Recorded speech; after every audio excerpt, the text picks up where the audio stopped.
And I think design thinking has taught me so much about change. Most of the time in the design thinking process, at least 50%, we're focused on problem framing. We're focused on empathy, truly understanding the experiences of others.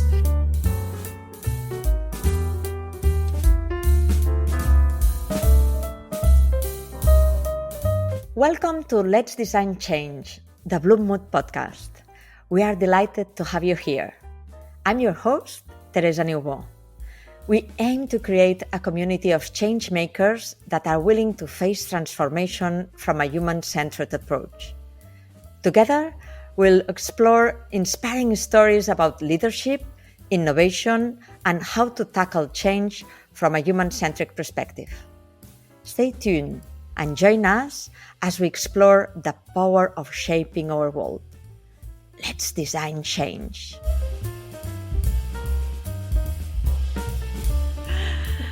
Great. I'm so happy to have you here. Welcome, Barbara, and thank you for joining us today. I'm truly excited to have you as our guest in our podcast. Thank you so much. Thank you for having me. I'm excited to be here. I had the pleasure to meet Barbara during my sabbatical in California, and we both discovered our passion about crafting transformative experiences and fostering and thriving business development. And on my return from US, I founded my own company, Bloom Mood. And Barbara has been always this close friend that is always there, helping and willing to know about how are you doing.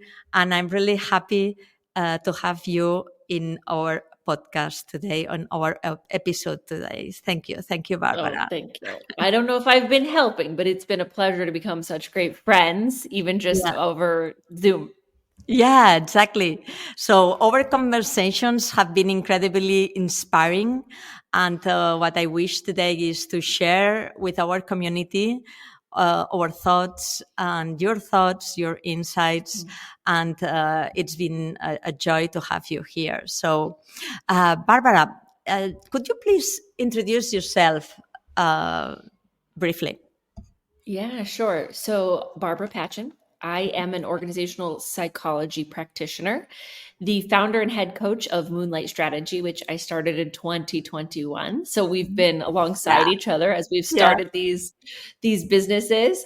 I live in Fayetteville, Arkansas, on 50 acres. We are aspiring farm people. Yeah. And I would say I am a loving friend, someone who loves to live in the gray space. Have a lot of fun, and I'm really passionate about my life and what I do. Yeah, you are. And you are wonderful. You are awesome. So, Barbara, you have set up your Moonlight Strategy company that is dedicated to guiding individuals and organizations through transformative transformations. How does your background in human-centric design helps you in addressing those changes? It's a good question. So I think it's important to share a little background. So I got introduced while I studied organizational psychology in graduate school. I worked in corporate talent development, talent management, OD. And then I got exposed to design thinking in 2012. So I was able to practice it for quite a long time. And then I moved into consulting in just design thinking practices, bringing innovation practices to corporations. And now with Moonlight Strategy, focusing on transformation. So I have this blend of both org psych and design thinking. And I think design thinking has taught me so much about change. Most of the time in the design thinking process, at least 50%, we're focused on problem framing. We're focused on empathy, truly understanding the experiences of others.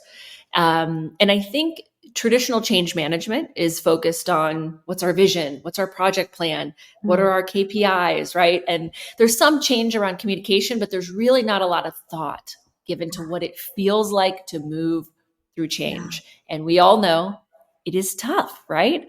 That emotional experience that we go through when there's ambiguity, when we're stressed, we oftentimes send ourselves into overdrive, right? We become a version of ourselves that we don't always reflect on later in love. And so that's really what human-centered design has brought to me, is a lot of empathy for what that experience is in change and how to design for that and equip Mhm. people to move through it powerfully on their own. Yeah, that's impressive what you say, because in fact, I truly believe that in design thinking that sometimes we summarize like the two diamonds. And I Hmm. really believe that the first part of the process to really focus on empathy and really understand what our people are thinking, the people that we are designing for, what do they think, what do they feel, uh, as you were exactly saying. So what's really there beside designing the change, but what are Hmm. they feeling, right? So that's something that really. Totally. And it's, don't you think it's, I mean, in that moment too, where you're empathizing, we're understanding some unmet needs. And what I think is really interesting is when we're in that process of uncovering unmet needs, we can better understand the human experience and we can go a level deeper into why people aren't able to have those needs met. And it's sometimes that's systematic, but sometimes that's also individual. Sometimes that's personal. Yeah. And I think you can only understand that by putting yourself in another person's shoes. Totally. Totally. That's the first step regarding this empathy. So Mhm. let's explore about cultural change, because you are an Mm. expert on change in organizations, on people. So could you share us a successful story that you have helped in order to shape a culture? Sure. So I have worked with an organization over the last 10 years, multiple times in different ways, and now quite consistently. So in the beginning, it was just the two founders Uh as huh. they were trying to navigate how are they working together. And now they're at over 65 people. Um, And I've learned, first of all, that I love that stage, right? Helping somebody from the beginning. So, what we did, a couple interesting things that I think really have helped shape and solidify their culture as they're growing so quickly, is first naming the special sauce, right?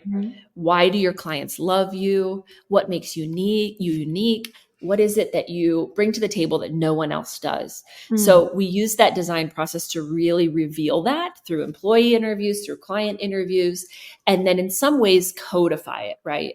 And traditionally we think about that as values, right? For them, we thought about that as a starting place of ways of working. What are the ways that we work that are so unique that our clients keep coming back for? Wow. And then translating those into values. So that first piece of work, that foundational work that everybody needs to do, that's where we started. But of course, we all know that's never enough. You can't just write it down on paper and expect people to activate. So we did a lot of things. We focused on how do we bring this to life through performance, through reward systems. Mm-hmm. And then most importantly, this is a remote company. And so we do 2 retreats per year. Wow. And those retreats, we do not focus on the content of work at all. We only focused on the context. How do we work? How On the are we relationship. reinforcing that? Yeah, On the relationships with each exactly. other, on all these things that really just make Mhm. them so special. So those are some important things. But one other thing I will say, a learning, is when you find a CEO or a senior leader that has a vision, Hmm.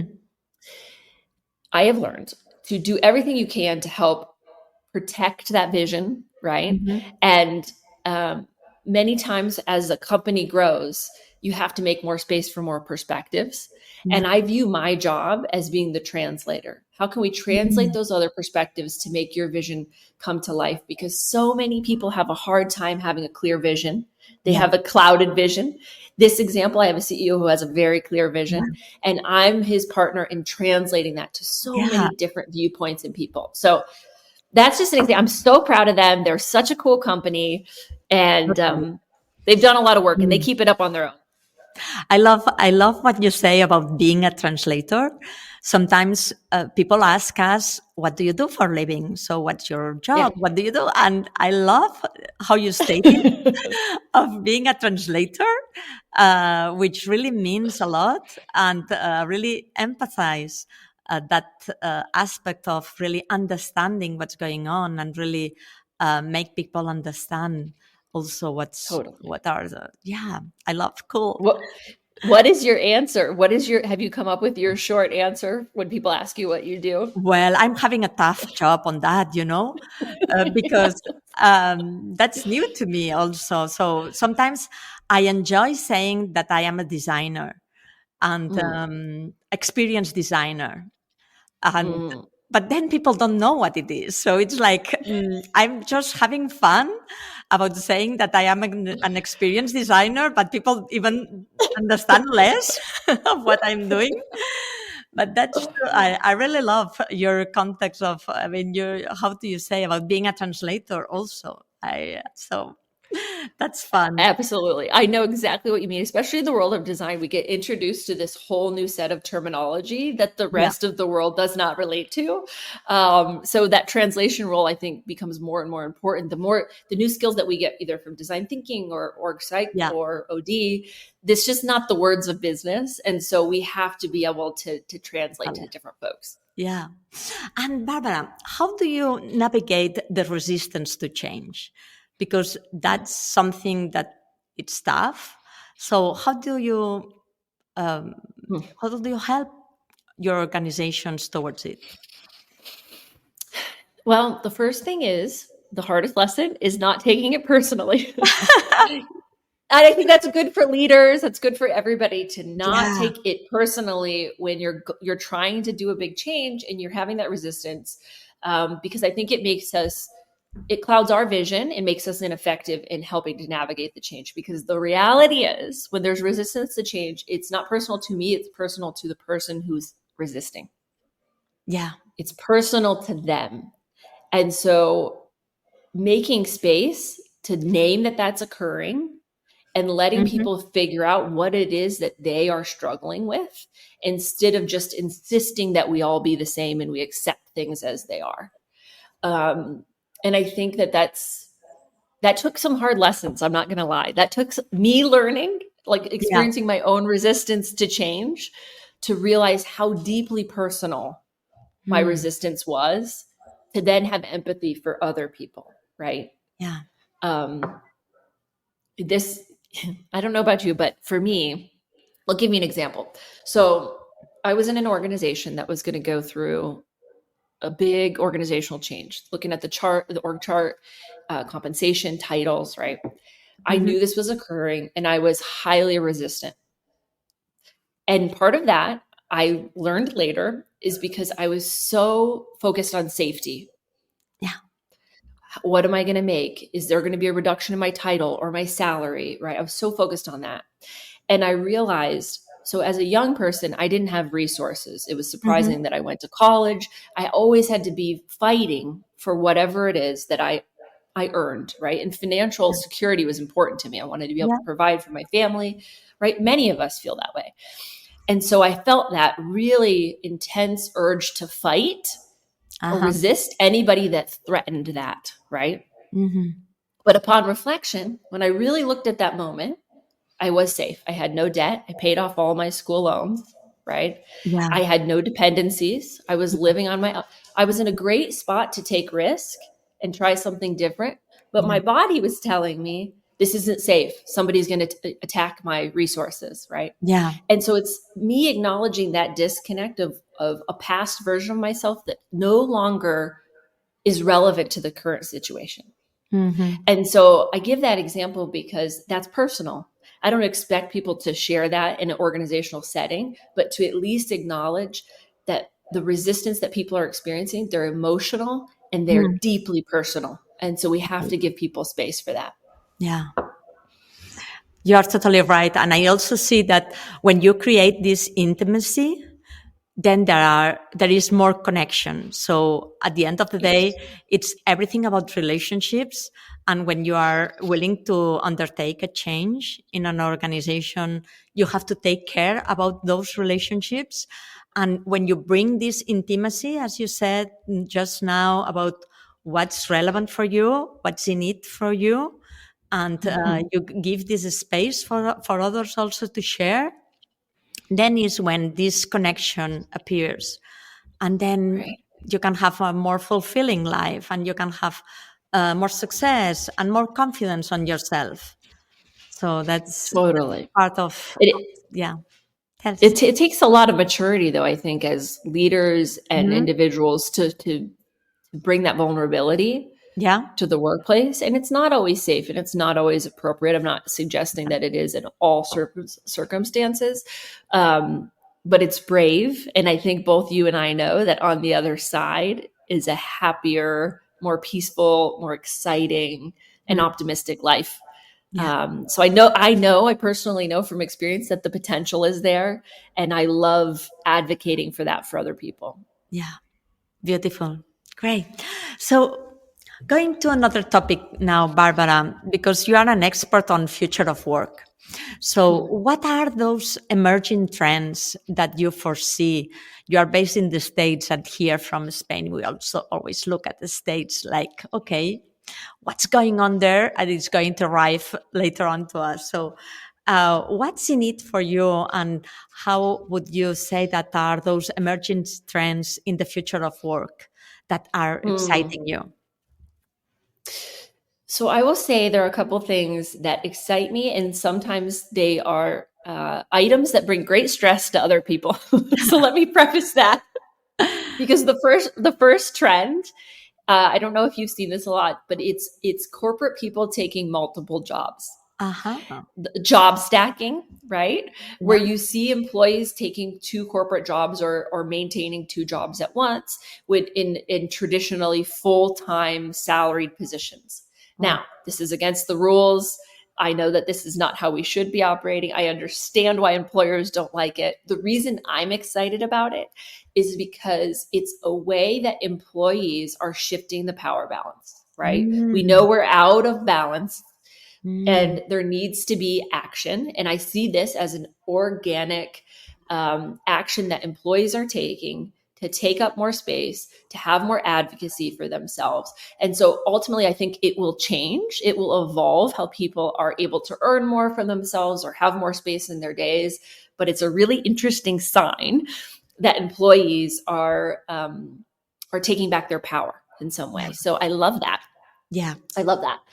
Another one is neuroscience. Mm, I'm right now. I'm in this neuroscience of change course through Coaches Rising. Highly recommend Coaches Rising, and I think that more and more emerges out of this space and helps us understand uniquely what's going on in the body as we go through, in mm, this example, mm, change or growth. mhm. um, and so many of the practices, so many things that we have done over the years that others have maybe labeled as woo woo or a little too soft, we're now able to back up with some really hard evidence of why they're important.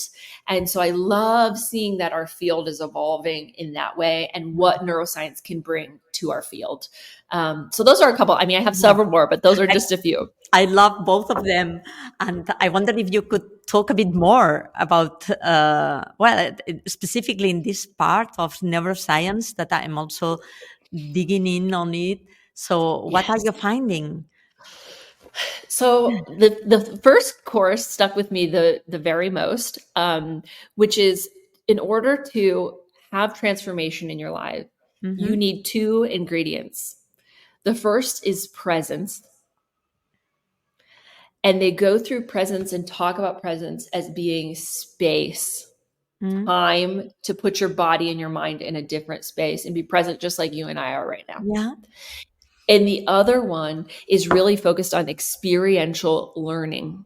Mm-hmm. So instead of, for example, in our coaching practice, just talking about theory or digesting why things have happened in somewhat of like a talk therapy format, instead actually putting people into experiences. And so I've done this in a couple ways. One, having my coachees go out and experiment with drastically new behaviors and debrief it.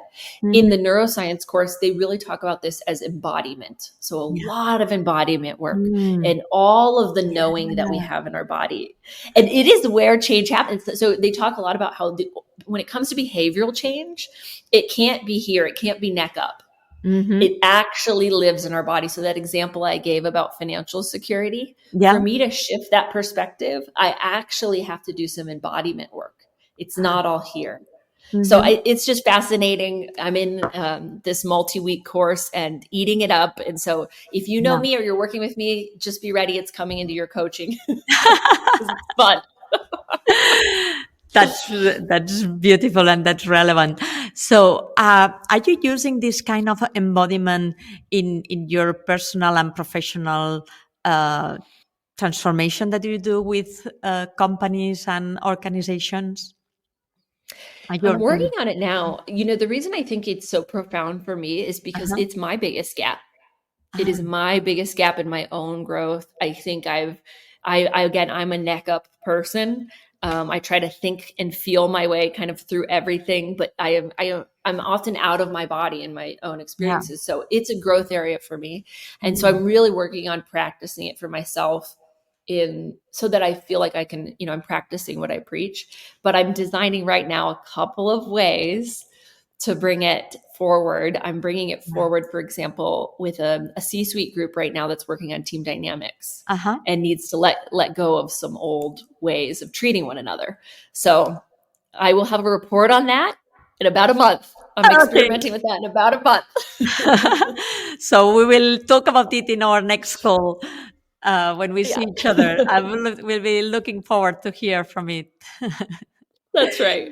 Yeah, it's true because sometimes we are too focused on our head and our Mhm. body is sending us signals and we are not listening to it. So that's relevant to start listening our body and incorporating this embodiment towards our practices. That makes That's a total change. Yeah, I that's love it. right. Have you ever had an experience like that where you learned something from your body in your work or Yeah. Well, thinking about it, the other day I was talking about that with some friends. And you know that sometimes you have like an intuition that your body is sensing and is telling you something. Hmm. In fact, to be very personal also, but when my father died, uh, I was, I had the urge to be close to him.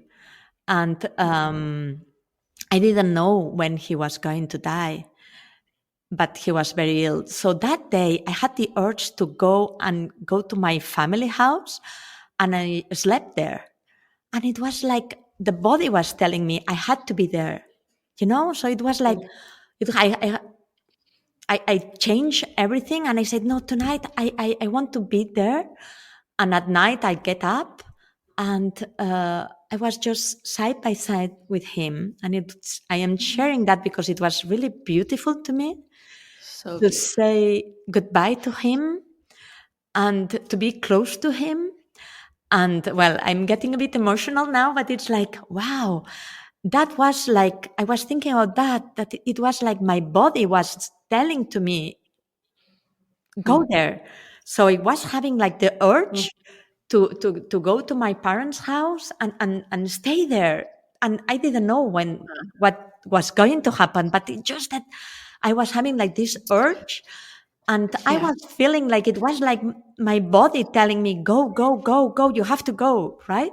So there's Yes. those moments that you are sensing, like that's why I'm saying I'm linking it to the body because it's like you are sensing something is going on. And Hmm. Well, and you're reliving it right now. So I'm curious, do you recognize where you feel it in your body right now as you talk about that experience with your dad? very much in my heart. Yeah, Hmm. very Hmm. much. And I'm Yeah. I'm thank you for asking because this is like it can sound like a very sad moment and it is for sure. But for me was I was so delighted to be just close to him when he was living that it was really a moment that I was thinking, wow, that's the moment that I was like sensing it. And that sense Mhm. was not coming from my head.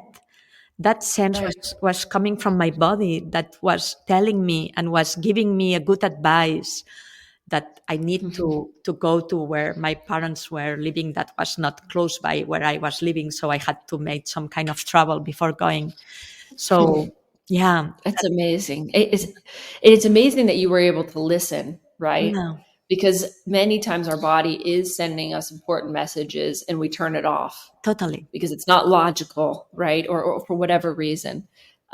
So that is something I'm really working on Yeah, and trying to bring to others, is having that awareness and remembering what those feelings are like, so totally. that when they emerge again, you can tap back into them or identify new ones more Yeah. deeply. Yeah. And the other thing that I'm trying to do, Barbara, now is when eating, you know, Mm, eating slowly and really mm, tasting what you are eating. Sometimes we are always in a rush and we are yes. like, okay, I need to eat because I need to have some food and just that. But when you are really sensing and tasting the food that you are eating, even it's just a piece of chocolate, so it doesn't need to Yes. be like the big food that you are eating, but it's just like really taking your time to really sense, and with the tasting or even the smelling, there those are senses that we need to develop much more, and it's very linked to that. So I love that. That is a really good way to practice. I enjoy cooking very much. yeah, Especially when you're on the computer all day, yeah, getting up and chopping. I mean, but you're so right. When I yeah, take that meal and I approach it with as much love as I put into making it, instead of yeah, just getting it down, right? I think that is a really great yeah, way of practicing the noticing of not only the joy that you experience, but also what it feels like to consume nutritious food, what it yeah, feels like to take that space. I think that's a fabulous example of how to yeah, practice being more in tune with your yeah. body. I love how the conversation has evolved. So that's I exactly what I know. wanted from this podcast. It You was, and me, yeah, of course. it's like I'm really having joy, and to have just this, as we are the two of us talking and really having good fun out of it. So, Barbara, tell us more about your personal aspects. So, could you share with us a guilty pleasure Oh. when it comes to self care of relaxations? What do you do? Now, okay, let's see. So, like I mentioned, I'm really working on this embodiment work. I have been working over the last 3 years so very hard on my stress management Yeah. skills. I am highly stress prone, like many humans. If you do Hogan, have you ever done the Hogan assessment? Yes, I You've did. done it, okay. You know, one of the first Months scales ago. is I don't. adjust I adjustment, right? Yeah, Mine is like a 6 or something out of 100. It's just yeah. I've got no chill. My partner says I have as much chill in my whole body as he has in his thumbnail. So I have to work really hard at cultivating chill. So one of the ways that I do it, I know it's sad, but it's so true. I'm working on it all the time. One of the ways that I do it is such a guilty, but some days, at least probably once a month, maybe every other week, I will fully work from my bed. So I'll be like, sorry, my video's not working. Something's wrong with my computer or whatever it is. And Whatever. I will lay in bed from 7 a.m. until dinner time. Great. That's the best. I Right? I love mean, it. I exercise, I try to eat healthy. I do all the things that human beings do. But some days I don't Yeah. want to look cute. I don't want to have to care what people think of me. I'm not going to cancel my day, but I am going to do it from bed. I love it. I will copy it, Barbara. If we ever have a call and I'm like, "Oh, sorry, my Yeah, video's not working." Now yeah. I've You been are in outed. bed. I've been revealed.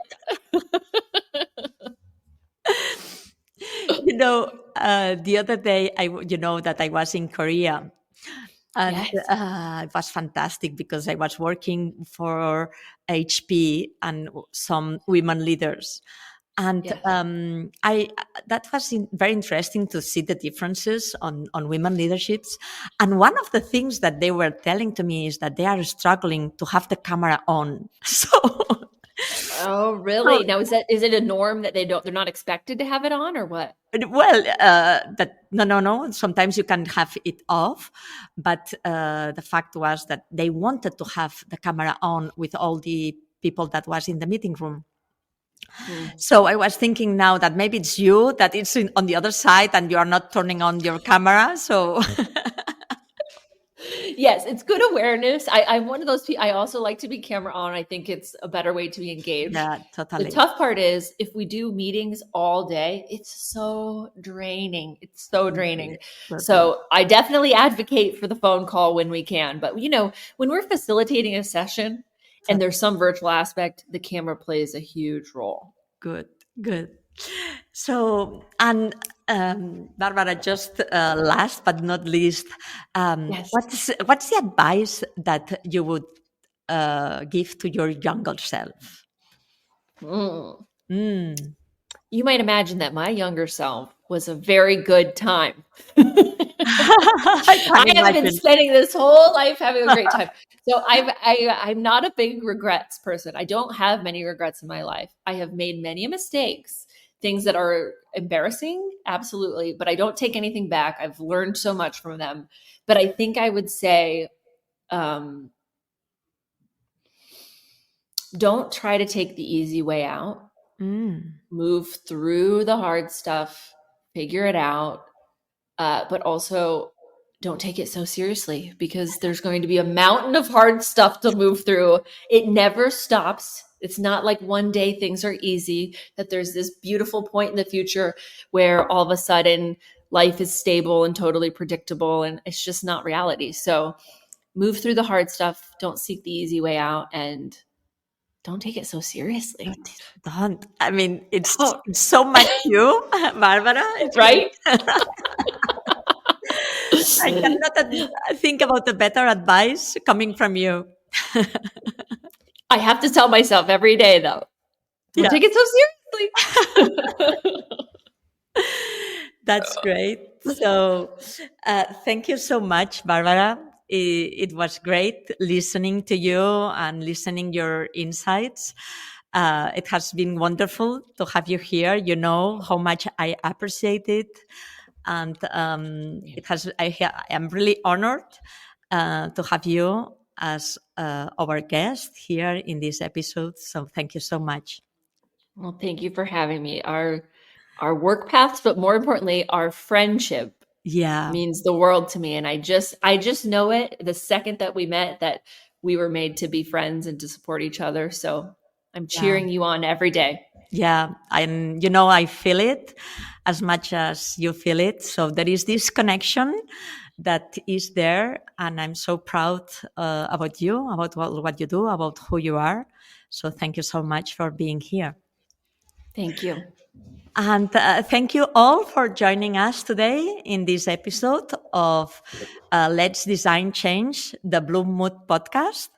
I'm your host, Teresa Niubo. And don't forget to subscribe. And I will look forward to hearing you very soon. So see you soon. Thank you for joining us on this transformative journey. If you have enjoyed today's episode, don't forget to subscribe and share Let's Design Change with fellow changemakers. Are you in the middle of a business transformation? Transforming organizations to grow is our passion. If you would like to explore how we could help you, let's talk. Drop me a line or contact us on LinkedIn and Instagram. You will find the link to our website and social media, as well as those of our guests, at the end of this episode. Keep fostering your leadership, innovating, and igniting change. Let's design change.